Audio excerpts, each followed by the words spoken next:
This is the quality of stuff you would see on like a brand new GT3 RS. This is the kind of this right here. That's exactly. This is the kind of brakes that a car that goes that fast needs to have.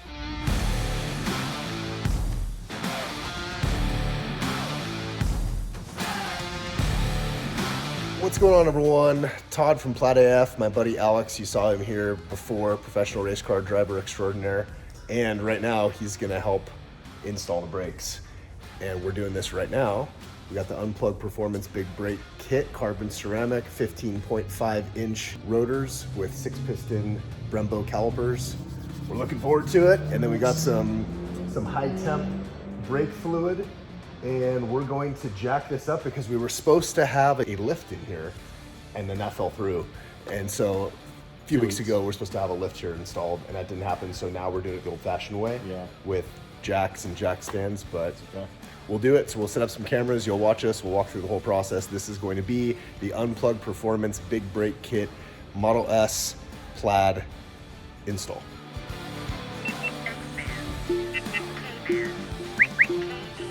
Jack mode's on now, I guess. Let's see what that means.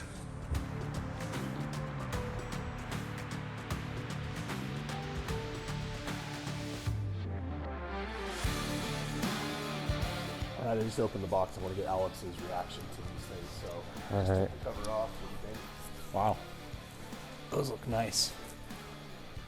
Oh yeah, wow, those are light. These look very well built. Yeah, these look really good. All right, let's go. Those are gonna be fun. Check that out. Pick that thing up. This is the quality of stuff you would see on like a brand new GT3 RS. Or that looks like exactly what's on Sonny's car right now. Yeah, or on a high-end Performante Lamborghini. That's exactly what's on there right now. Yeah, this is the kind of this right here. That's exactly. This is the kind of brakes that a car that goes that fast needs to have. You're not catching these on fire, and we're going to prove it.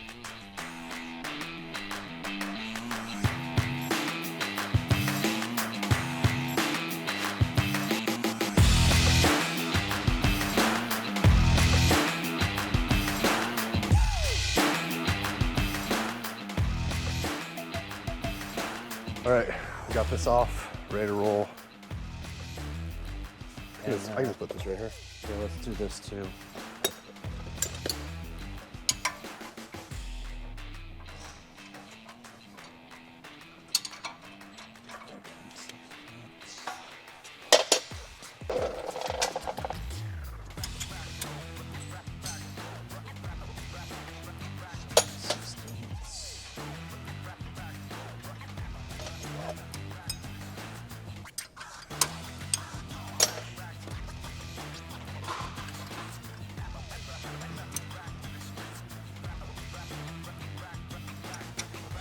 First, we're going to remove the caliper. Once we get the caliper out of the way, I'm going to break the brake line loose here as well. Best to do this while it's still sitting here on the car, much easier. Just break it loose.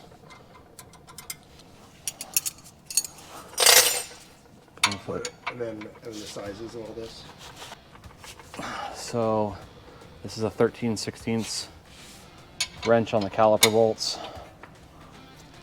Some people might come at me and say, hey, that's metric. You know, if it is, this 13/16 fits just as good as the metric does, so that's the wrench that's on here. The wrench for the brake banjo. Wrench for the brake banjo was a 7/16. 10 mils on the caliper, I mean on the brake lines, the holders in here. 10 mils up here. Oh, that wasn't even tight. Wow.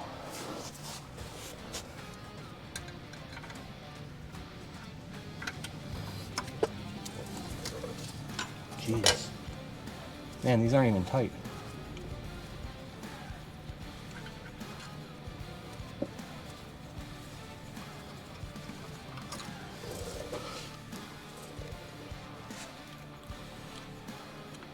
Use my handy grip mat to make sure I don't lose track of any bolts.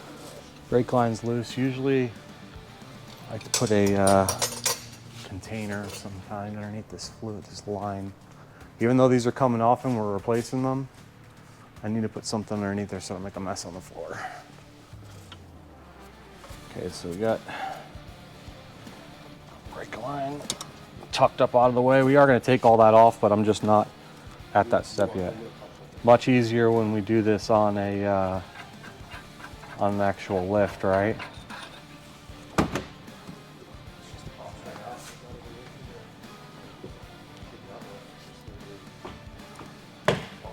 Nice. Well, here's your caliper.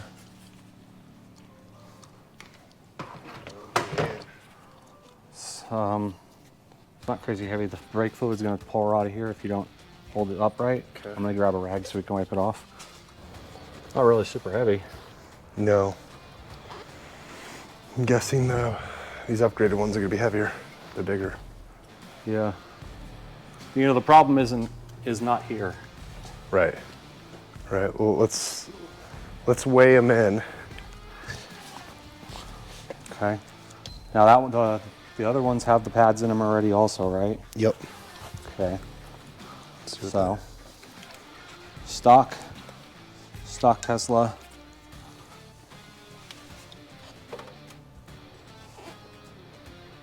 $15.1. Okay.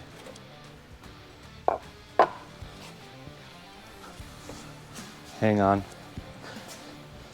These are too pretty to touch with dirty gloves.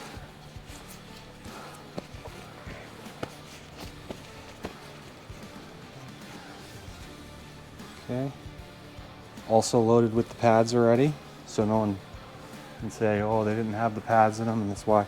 I actually believe these might actually be a little bit heavier. Not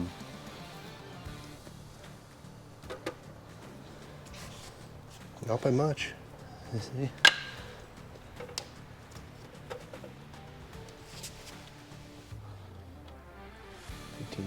$15.6. So if we look at these stock pads, hot dust in there. These things are really glazed. You can see the glazing in them. Mm-hmm. It's basically where the pad self-ignited. So, and you know the fire that happened, and you know I'm surprised these are Brembo pads, but you know they're a stock streetcar pad. You know, it's just crazy that they put 2 piston on these in the front. Yeah. I mean, granted, if there are 2 huge pistons, how does that compare to 3 smaller? Yeah. I think those have 3 same size pistons, right? The unplugged ones. Yeah. Are 3 pistons on each side. Right. Yeah, it's a 6. So, and those are the same. It's like 2 big ones and a little guy. Yeah. There's 3 different sizes in there, pretty much. That's what it looks like. Maybe 2 of the same size. Versus these but are actually 2. These are 2 different sizes too. So larger, smaller. One of the other nice things that I want to point out about these Unplugged Performance calipers, other than the fact that they are Brembos, is these. You see the cups in there? How they're drilled. That helps get the heat. It helps so the heat from the pad doesn't transfer through to the rotor. It helps keep almost like a buffer. Yeah. They'll cool down a lot faster, right? So it's all about trying to get the heat out. Not let heat in and get the heat out as fast as you possibly can. I'm curious what pads these are that these come with. Did Unplugged guys tell you what kind of pads they came with? Probably lists it out. I don't remember off the top of my head. They look like they might be Alcabono pads or, well, whatever pad they are, they're made for a carbon rotor, so. So our next comparison is to weigh the rotors. Weigh the rotors. Yeah. Sure, so once you get the whole caliper housing off the rotors, which, dear God, compared to your rotors. Heavy. Wow, compared to those Unplugged Performance rotors, these things weigh 1,000,000 pounds. Seriously, grab this with your other hand. Let me see that camera so I can see your reaction. Yeah, that's got to be like, it feels like twice as heavy. 2 to 3 times as heavy. Let's go find out. Let's see.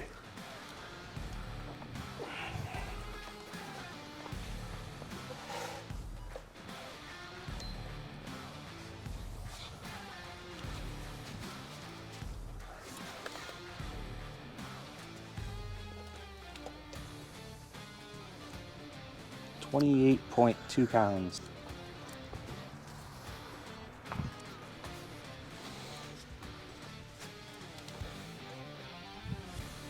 To 13.5. Yeah, so it's over twice as much. Over twice as heavy, and that's rotating unsprung weight on the car also. And then, let's look at one more thing. Let's look at just overall circumference of these two.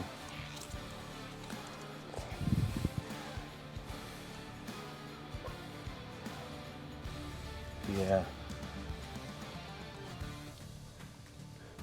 So it's what, maybe half an inch bigger? So it's not. It's not massively larger, but you know, honestly, it doesn't need to be, and you really don't want it to be any bigger than it is right here. This is the optimal size, and just the amount of weight. Wait until you feel the difference in the car, both handling and braking, by taking that weight off the corners.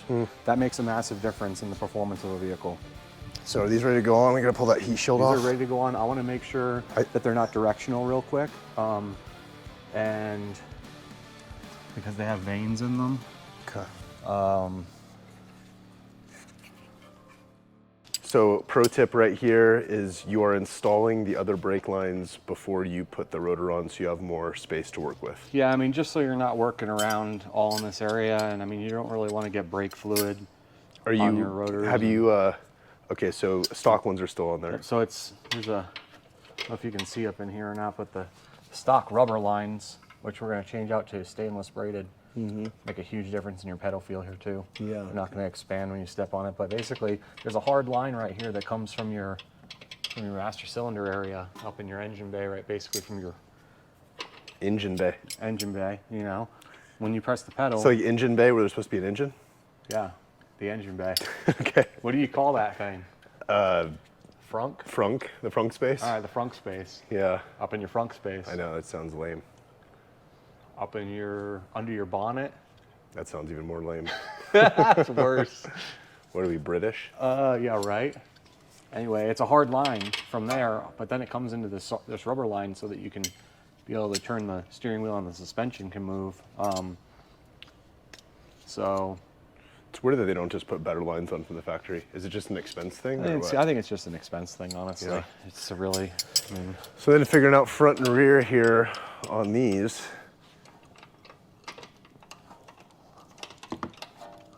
And we have 2 different variations here. Well, there's 4 different lines. They look like they are unidirectional. So we're gonna have to figure out which one goes where, but maybe we can match the configuration up. It came with a new banjo bolt as well. Here's your stock. Okay.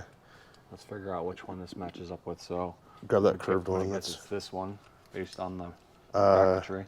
I don't know. Does it flip around? If you flip it around, is it, or is it this one? It's probably this one that I'm holding in my hand here. I think it's. See, this one's like a mirror image of that one. Boom. Yeah, there you go. That'd be the one there. That wasn't too hard. Okay. Okay, here, I'll take these other ones.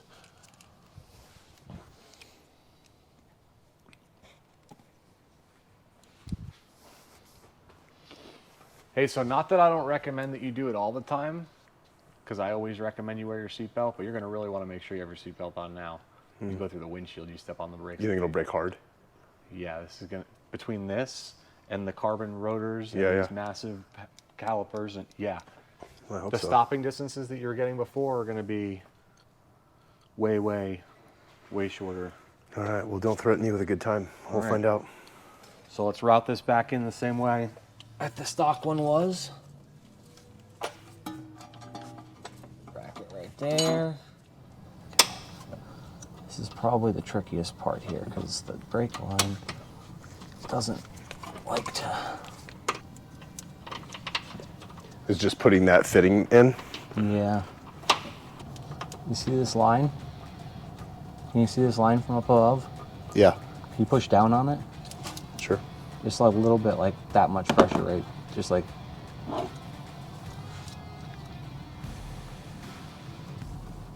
Right there, right there.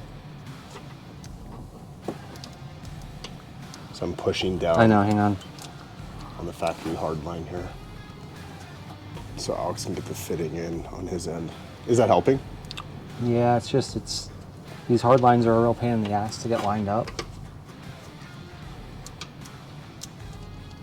And you don't want to cross thread them. Let's see what size wrench this is. So 17. 17 and a 12. okay, 17 and 12. So you use some standard, using symmetric, mixing it Yeah. up.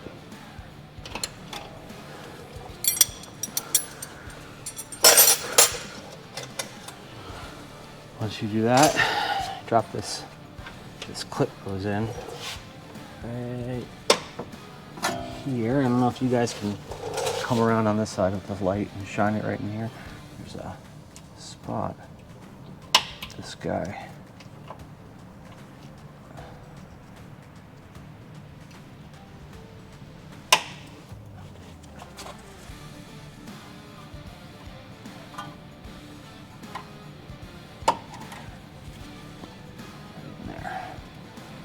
That, and that holds the brake line in, retains it in. This has already been tightened here. So if you want to show the stock routed new lines from Unplugged Performance in there, they start up here, form down around the back in here with some nice brackets, and they go right here, and then that'll go on the caliper with the banjo bolt. So Right. I'm ready to put the adapter bracket on. Okay. And I imagine these are left and right. I imagine there's a left and a right. We got to figure which ones of those are out. They are. An L stamped on there or an R stamped on there would be nice too, you know? Yeah, I don't see any of that. But we can go size it up and figure see. it out. Let's see, are these identical? Oh, they are identical. So you can put whichever one on whatever side. That's why there's no left and right, because they're the same. Okay. All right. These are not the same though, are they? Because you want the bleeders at the top. So this one's the right side. This one's the left side.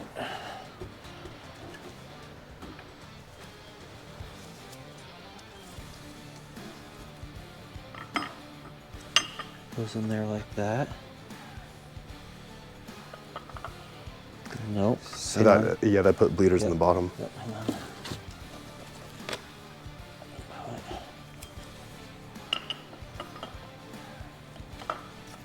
Yep. So bleeders up.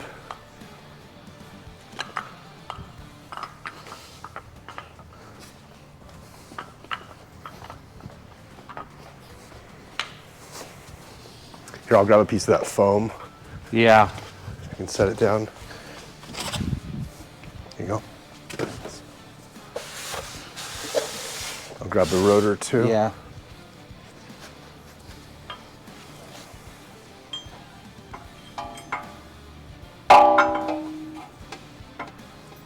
You can flip it around the other way, right? Oh, throw. Yeah, like this. So we go. Let me grab the hardware.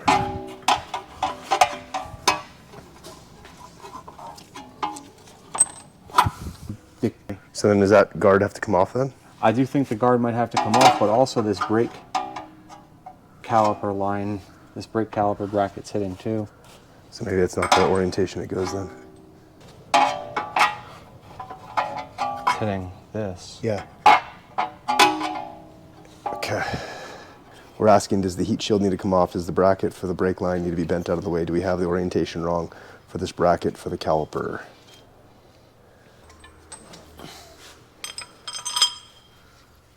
Definitely goes through from this side, for sure. And these definitely go in from this side, for sure, without doubt. So that heat shield needs to come off then. That heat shield's definitely got to come off.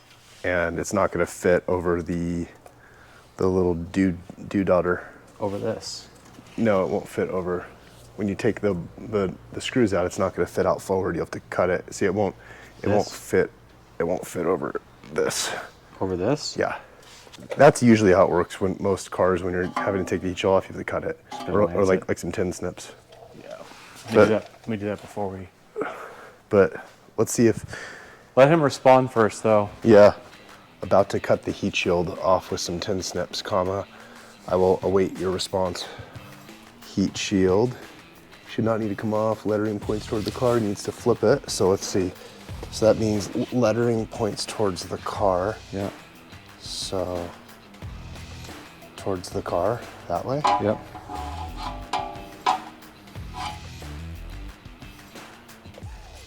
So there's picture number 1. There's picture number 2. Looks like the heat shield needs to come off.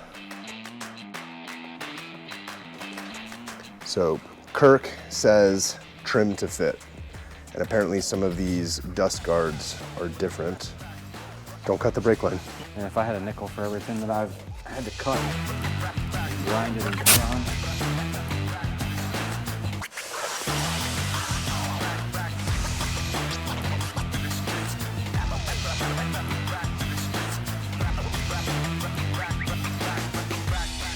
Stop. That's good right there.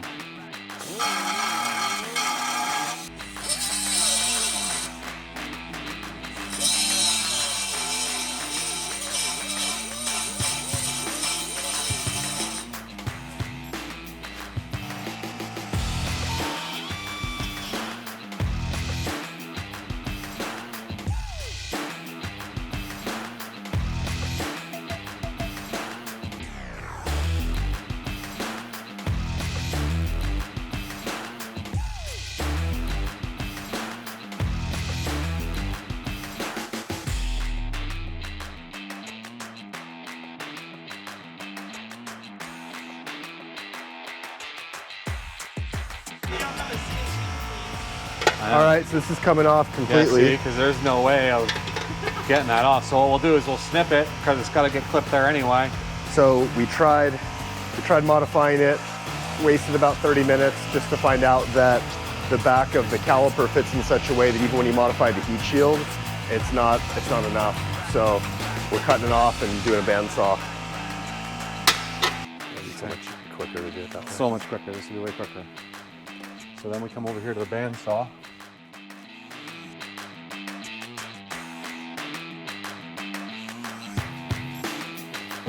You figure probably that much, right? Yeah, probably.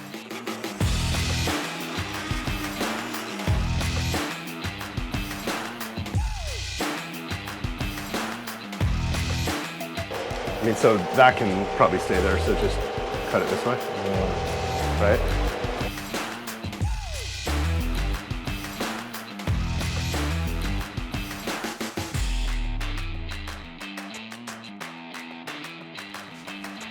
Right?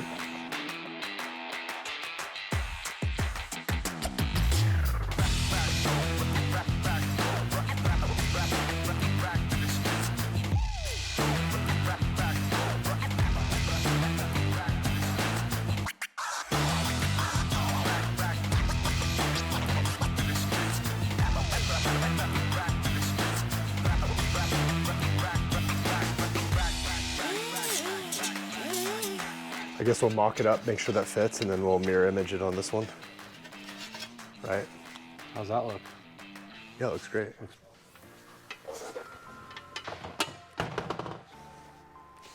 Yeah, Todd, that looks clean like that too. Okay, cool. That looks like a clean install. I'd say it looks like a clean install, like that. Yeah.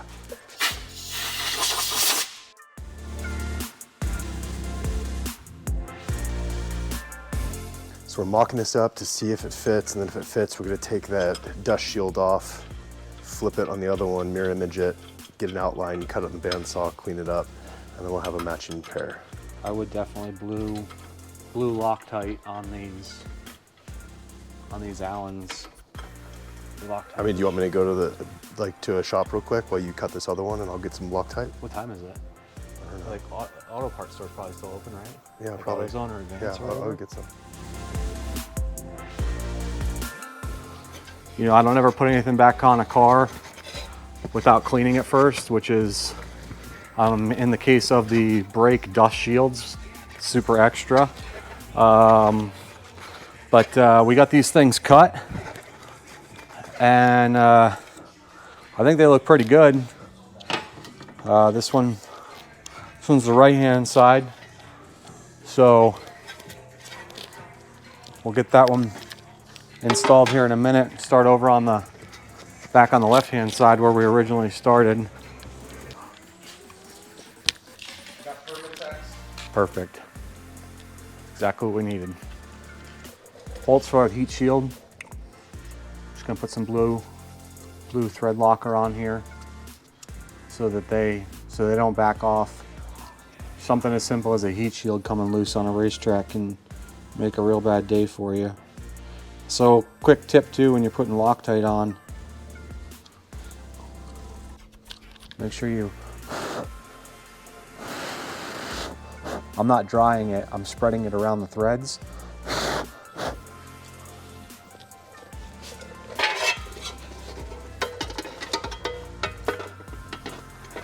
Alright. Especially when you get Loctite on. Is this extra? Yeah. Yeah, it's extra. Maybe a new pair of gloves might be in order, huh? I know.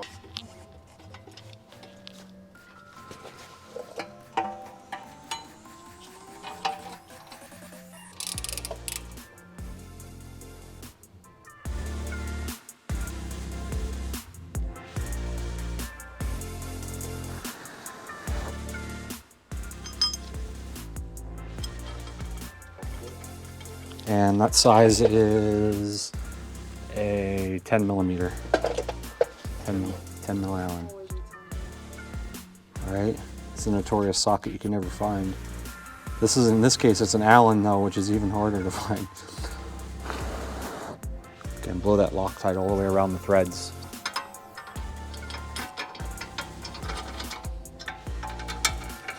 So you definitely need to cut a lot of the heat shield out of the way, not just because the bracket clears, but there's that part that stays out on the caliper. Pause that for a second.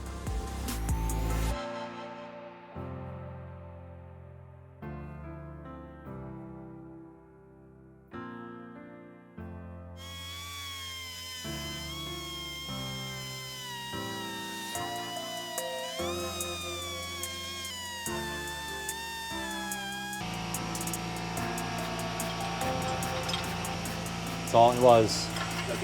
That's all it was, yep. They just didn't account for the casting. Boom, that's all she needed. That was it, just that slight little massaging.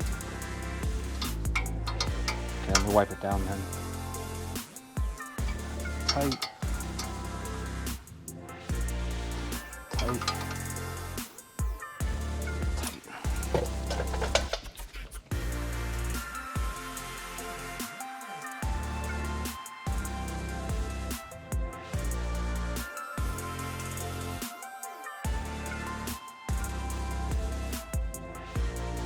So when you do a paint mark, basically all you're doing, giving yourself a point of reference to say, this is where tight is. Now if that moved, you'll know that that's not tight anymore. And you know what, while we're here,